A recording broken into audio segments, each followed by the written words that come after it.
After a disappointing 7-win season, their dirty laundry is being aired out in a very public manner. Thanks to this great run, you can expect a similar celebration in 2019. College football playoffs. There's a novel idea. It's been a very difficult week for the people of this community. 99% of all football recruits signed their letters of intent on February 2nd. Paul Rhodes found a gem in the rough in that final 1%. 70,000 people will be inside Kinnick Stadium for today's game, but a lot of people still milling around looking for tickets. When Elise Lambert takes the floor inside Hilton Coliseum, her eyes are nearly as big as her Kelsey Bolte jersey. It's huge. It looks like a gown on her. I had to pull it in at the, at the shoulders and then at the sides. But she, from the day she got that, she was like, I really want to wear these to the game. In coach speak, the next opponent is always the biggest.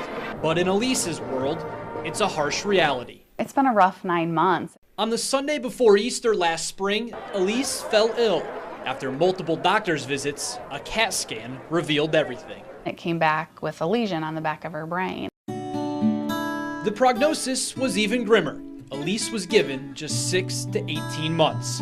But through the help of the Friends of Jacqueline Foundation, the news reached Iowa State women's basketball coach Bill Fenley and his son Billy. Billy, he had 2 open heart surgeries for his 3rd birthday, so when you have a child that's ill, you never forget that. And so it was decided Elise would join the Cyclone family.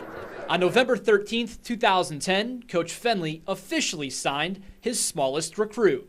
We made her sign a letter of intent and everything like she was a real player. Yeah. And then since that time, they've really been active in getting together. From that moment, Elise has bled Cardinal in gold. She attends team functions, welcomes them home at the airport, and on game day, it all starts with her favorite part.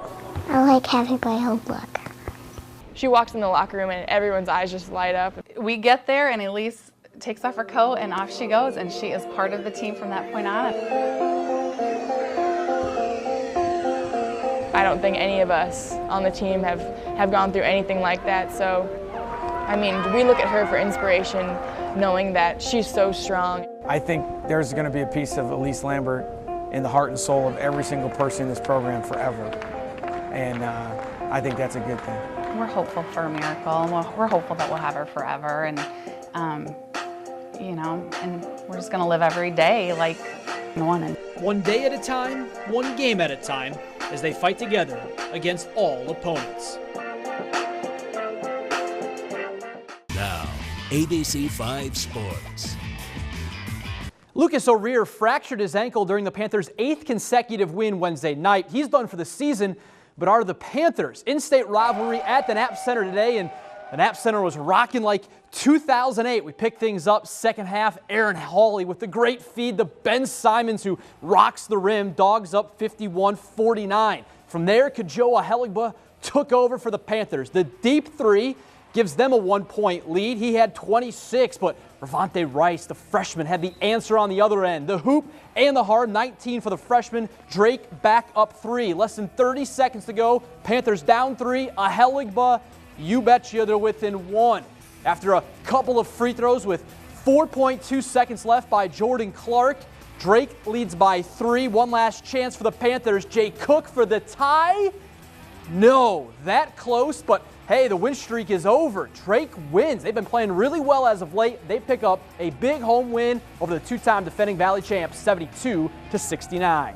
No one expected Iowa to beat Michigan State Wednesday, and no one expects them to win 2 straight Big Ten games. After all, they haven't done that since 2007. Iowa at Assembly Hall in Indiana. Check out this play. Eric May is just going to throw it down. The half-court alley-oop works. Iowa up 39-37. You thought that was good? Check out this. You're going to be seeing this on SportsCenter later tonight. Will Sheehy posterizes Melsan Basabi. Indiana would build a 10-point lead, but the Hawks hang tough. Basabi wide open. 20 points, 13 boards. Iowa goes on a 10-0 run. Now down 1 late. Bryce Cartwright, good. 64-63. Last chance for the Hoosiers. Verdell Jones, no. The tip rimming? No, it's over. Iowa does win 2 straight. They win 64-63. Earlier this week, Fred Hoiberg said bad teams find different ways to lose close games. That was evident versus Oklahoma and Oklahoma State.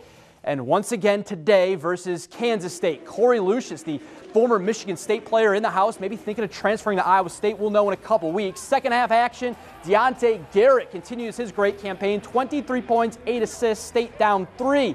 Fast forward, Clones up 3, make it 6. Thanks to that, Vander Beeken 3. And then, as Hilton was rocking, Scott Christofferson added to the madness. The jumper puts him up 4. He had 22. Stayed up 4 with about a minute to play, but remember all that bad talk about losing games? Jacob Pullen pulls the trigger. They're within 1. After Deontay Garrett misses a J, it's Pullen again. With less than 5 seconds to go, the layup goes. That's it. K-State pulls out a game on the road. They win 86-85. Joey Donia has more on yet another heartbreaking loss from Ames. Bill Fenley has many sayings. None of them are more famous than shoot before you turn the ball over. His girls should have taken that to heart today. A great game down in Norman, Oklahoma between the Sooners and the Cyclones. Danielle Robinson's jumper gives OU a 10-point lead. She had 20 points. Back come the Clones. Less than 3 to play. State down 2. Kelsey Bolte banks in a 3. State up 60-59. Same score with a minute to go. Lauren Mansfield, no, but Chelsea Poppins, one of her 10 boards, puts it up and in. State up 3. But now they're just protecting a 1-point lead. They turn it over. One of their 24 turnovers on the day. That's what ultimately spelled doom for the Cyclones. After 4 OU free throws, Iowa State down 3. One last chance, and, well, they never get it off. That might as well have been the 25th turnover in the game. Tough pill to swallow for Bill Fenley's crew. On the road, they lose 65-62. You're watching ABC 5 News at 6. We'll be right back.